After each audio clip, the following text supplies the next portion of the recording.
Chennai super Kings அணியின் அதிரடி மற்றும் இளம் வீரரான ஆயுஷ் மத்ரே தொடை தசை நார் பிடிப்பு காயம் காரணமாக ஐபிஎல் 2026 தொடரின் மீதமுள்ள போட்டிகளில் இருந்து விலக்கப்படுவதாக அணி நிர்வாகம் அறிவித்துள்ளது. இது சென்னை சூப்பர் கிங்ஸ் அணிக்கு ஒரு பெரும் பின்னடைவு ஏற்பட்டது. 18 வயதான மத்ரேவின் காயத்திலிருந்து மீள 6 முதல் 12 வாரங்கள் வரை சிகிச்சை தேவைப்படும் என்றும், அதனால் அவர் இத்தொடரில் இருந்து விலக்கப்பட்டுள்ளார் என்றும் சிஎஸ்கே அணி உறுதிப்படுத்தியுள்ளது.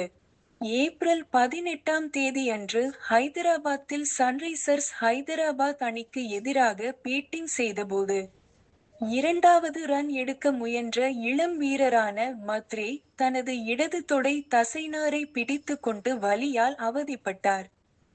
அவர் ஆட்டமிழப்பதற்கு முன்பு களத்தில் அவருக்கு ஓரிரு முறை சிகிச்சை அளிக்கப்பட்டது.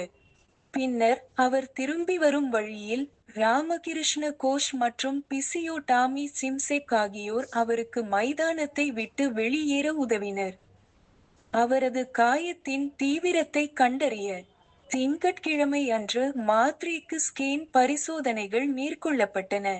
5 முறை சாம்பியன் பட்டம் வென்ற சிஎஸ்கே அணி இத்தொடரில் ஏற்கனவே உத்வேகத்துடன் செயல்பட திணறி வரும் நிலையில் மத்ரேவின் விலகல் அந்த அணியின் வெற்றி வாய்ப்புகளை பெரிதும் பாதிக்கும்.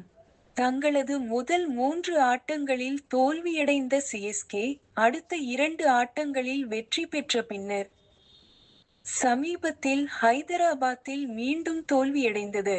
இதுவரை மத்ரே 2 அரை சதங்களை அடித்து 177.87 என்ற மிகச் சிறப்பான ஸ்டிரைக் ரேட்டில் அணியின் அதிக ரன்கள் எடுத்த வீரராக இருந்து வருகிறார். சில நாட்களுக்கு முன்பு வேகப்பந்து வீச்சாளர் கலீல் அகமது தொடரிலிருந்து விலகியதால் சிஎஸ்கே அணிக்கு ஒரு பின்னடைவு ஏற்பட்டது. தொடர் தொடங்குவதற்கு முன்பே நாதன் எல்லிஸையும் காயம் காரணமாக அவர்கள் இழந்தனர். மேலும் ஸ்டார் வீரர் டிவால்ட் பிரவிஸும் ஆரம்ப ஆட்டங்களில் இடம்பெறவில்லை. மூத்த வீரர் தோனி இன்னும் விளையாட தயாராக இல்லை, மேலும் அவரது உடற்தகுதியை பொறுத்து தற்போது ஆடும் 11இல் இடம்பெறுவதற்கான போட்டியாளர்களில் ஒருவராக இருப்பார்.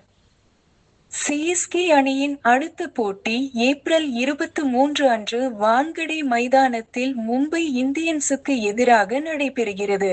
ஆயுஷ் மாத்ரேவின் காயம் காரணமாக ஏப்ரல் 23 அன்று மும்பை அணிக்கு எதிரான போட்டியில் உர்வில் படேல் விளையாடுவார் என எதிர்பார்க்கப்படுகிறது.